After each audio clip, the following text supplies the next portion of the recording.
నువ్వు భోజనం చేయలేదా?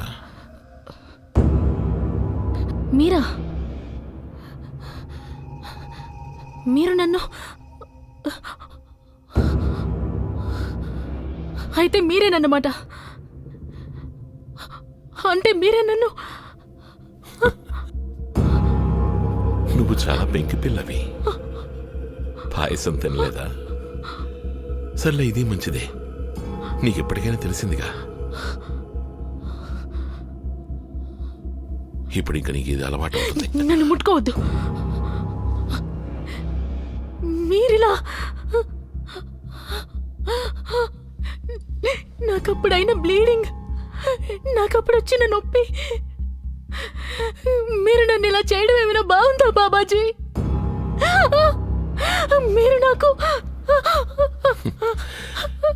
ఎందుకు నువ్వు అనవసరంగా ఆవేశపడుతున్నావు? దేనికోసం నీ దిగులంతా? ఈ శరీరం కోసమా? ఈ శరీరం అశాశ్వతం పమ్మి. ఏదో ఒకరోజు కాలి బూడిదవుతుంది. నేను నీ శరీరంతో కాదు, నీ ఆత్మతో సంబంధం పెట్టుకున్నాను. మీరు నన్ను రేప్ చేశారు బాబాజీ, అది కూడా నన్ను మూర్చిపోయేట్టు చేసి. ఇందుకే నువ్వంటే నాకు చాలా ఇష్టం. డొంక తిరుగుడు లేదు, ఏదైనా సూటిగా మాట్లాడతావు. సరే, నాకు దగ్గరగా రా, నా పక్కనొచ్చి కూర్చో. నీకు మనశ్శాంతి లభిస్తుంది. నాకు మనశ్శాంతి ఏమీ అవసరం లేదు. మీరు నాకు ఎంత ద్రోహం చేశారో నేను బయటకు వెళ్ళి అందరికీ చెప్తాను. నోరు మూసుకొని కూర్చుంటాను అనుకోకండి.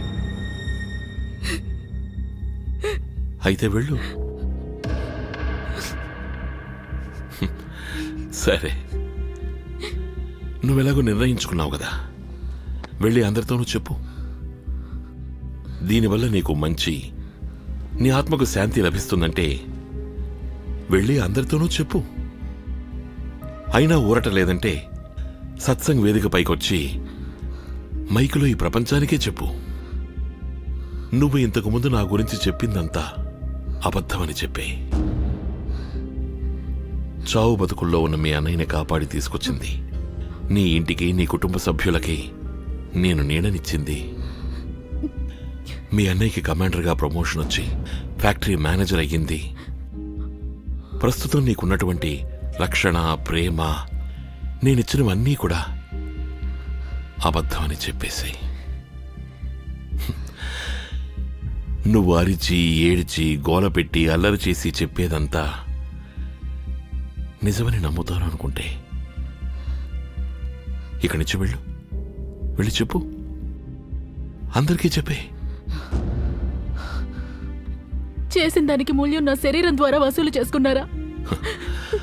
అలాగని నువ్వు అనుకుంటున్నావు. నేనే మూల్యం వసూలు చేయలేదు.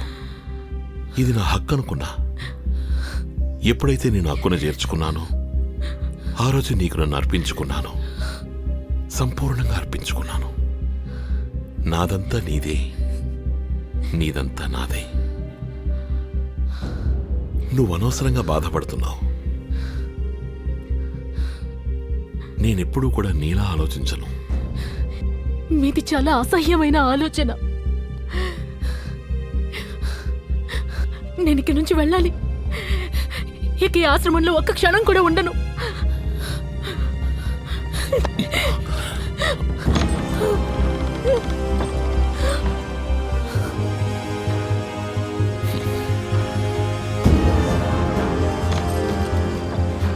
ఏమైంది? పిల్ల, ఆగు.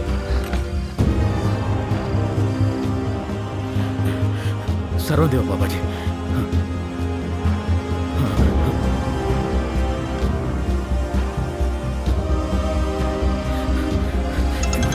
చెప్పు గాబా. కెప్టెన్ మైకేల్, బాబాజీ గది నుంచి అమ్మాయి వెళ్ళిపోయింది. బోపాబాయ్కి ఇన్ఫార్మ్ చేయండి. అలాగే. దామే, మెయిన్ గేట్కి ఒక అమ్మాయి వస్తోంది. అక్కడే అమ్మాయి నాపేయండి. అలాగే సార్. అరే చెల్లమ్మా, ఎక్కడికి వెళ్తుంది?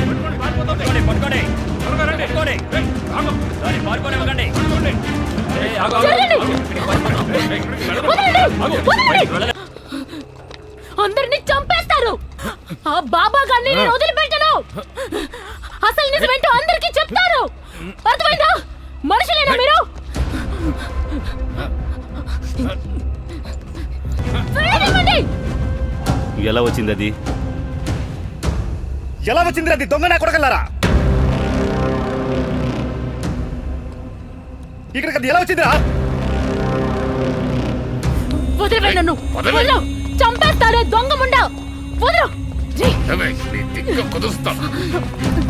వదలు. ఎక్కడికి తీసుకెళ్తున్నారు? వదలండి.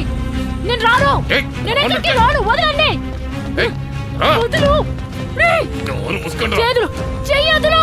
ఆ బాబా గారు దొంగ నా కొడుకు వాడిని చంపేస్తాను. నేను ఎవరిని వదిలిపెట్టను. అందరికీ ఆ బాబా గారి గురించి చెప్పేస్తాను. ప్రాణాలతో బయట పడితేనే కదా నువ్వు వెళ్ళి వదలండి నన్ను. వదలండి. వద్దు. వద్దు. ఏయ్, నేను మీ ఎవరిని వదిలిపెట్టను. జపం చేస్తూ ఉండు. నువ్వు లోపలికి రావే. అప్పడం చేస్తాను. డోర్ మూసుకొని జపం చెయ్యి. దొంగ నా కొడుకులారా. రేయ్, రా.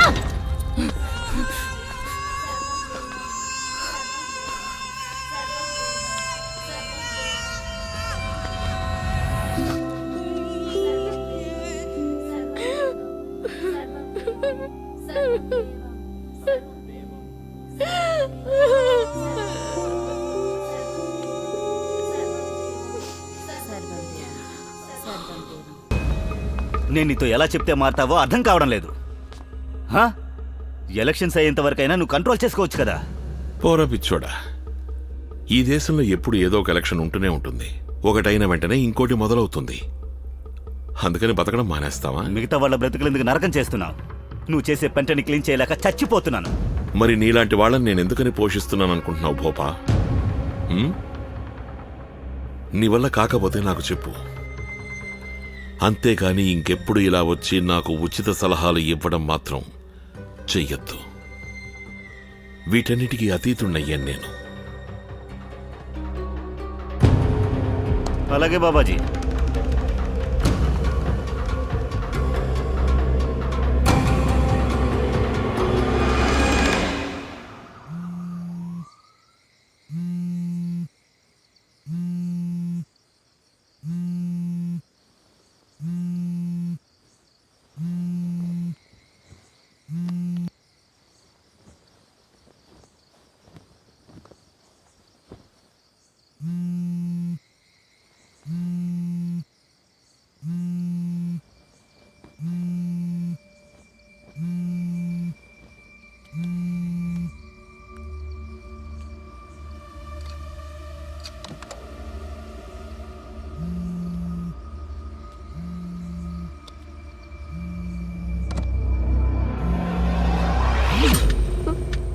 What the fuck?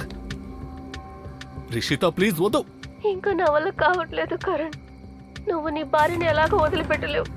నేనే అందరినీ వదిలేసి వెళ్ళిపోతాను. రిషిత పిచ్చిదానిలా మాట్లాడుకు. నీకు తెలీదా నీతో ఉండాలని ఎంత తప్పిస్తున్నాను? ఇలా చూడు, కొద్ది రోజులు మాత్రమే.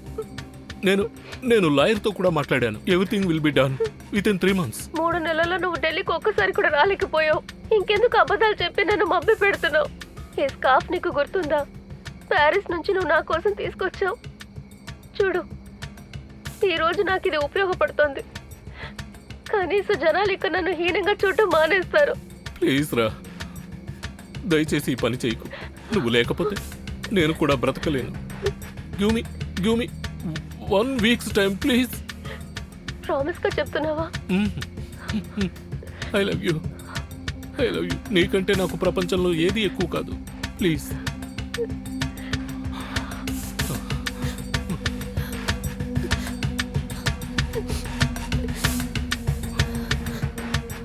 Thank you.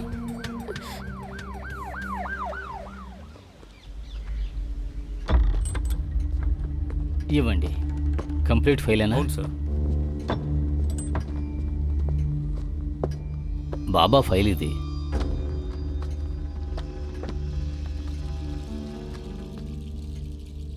బాగుందయ్యా. ఆ బాబా జాతకం మొత్తం తీసేసావే. Thank you sir. IG Sharma చేయలేని పని నువ్వు చేసి చూపించావు. కేసు మొత్తం తయారు చేసేసాం సార్. మీ ఆర్డర్స్ కోసమే వెయిట్ చేస్తున్నాం సార్. ఆ తరువాత ఈ బాబాజీ మీకు పెద్ద భక్తుడైపోతాడు. ఇలా చూడు, సార్ ఈ ఫైల్ నా ప్రైవేట్ ఛాంబర్లో పెట్టు. చాలా క్లోజ్గా చదవాలి దీన్ని. కానీ బావగారు దాండా సార్ గారి ఢిల్లీ ట్రాన్స్ఫర్ రిక్వెస్ట్ పెండింగ్లో ఉంది. అయితే చేంజ్ చేయి, త్వరగా చేయించండి. Most deserving. Sir thank you sir. రండి.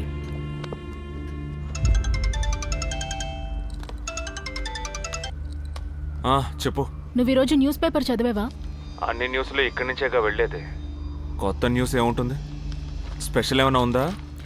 ధాండాకి ఢిల్లీలో పోస్టింగ్ వచ్చింది. ఏంటి మరి చెప్పనే లేదు? I don't no.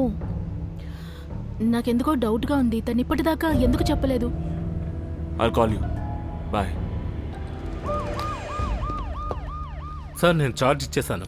అదంతా సరే కానీ ఏం మాయ చేసావయ్యా? సీఎం గారు ఆఫీస్ నుంచి ఫోన్ వచ్చింది. ఫ్యామిలీని ఏం చేస్తావు మరి? సార్ అది నేను కూడా సర్ప్రైజ్ అయ్యాను. సడన్గా వెళ్లాల్సి వస్తుంది. కానీ వైఫ్ ఇంకొద్దికాలం ఇక్కడ ఉంటుంది. అబ్బాయికి బోర్డ్ ఎగ్జామ్స్ ఉన్నాయి. ఓకే, ఎగ్జామ్స్ కంప్లీట్ అయ్యాక మార్చిలో వాళ్ళు జాయిన్ అవుతారు సార్. సరే వెళ్ళరా. Sir congratulations. Thank you sir. Best of luck. Thank you sir.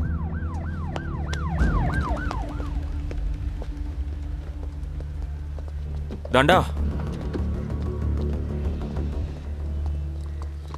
ఆశ్రమం కేసు పరిస్థితి ఏంటి? అది సడన్గా ఆర్డర్స్ వచ్చాయి. నేనంతా సెట్ చేసేసాను. ఉజాగర్ తన ప్రాణాలకి తెగించి ఆ కేసు ఫైల్ రెడీ చేశాడు. అసలు మీరు దాన్ని ఏం చేశారు? నేను మొత్తం సెట్ చేసేసాను. ఫైల్ సీఎం గారికి ఇచ్చేసాను. సీఎం గారు సీఎం కిందకిచ్చావు. అంతా అప్రోప్రియేట్గానే జరుగుతుంది. నువ్వేం దిగులు పడకు.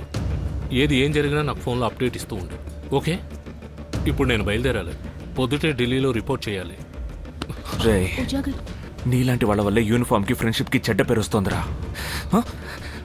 నువ్వు మంచిని మానవత్వాన్ని అమ్మేసుకున్నావు కదా. నిన్ను చూస్తుంటే అసహ్యంగా ఉంది. ఉజాగర్ ఇప్పుడు ఈయనతో మాట్లాడి ఎలాంటి ప్రయోజనం లేదు. పద.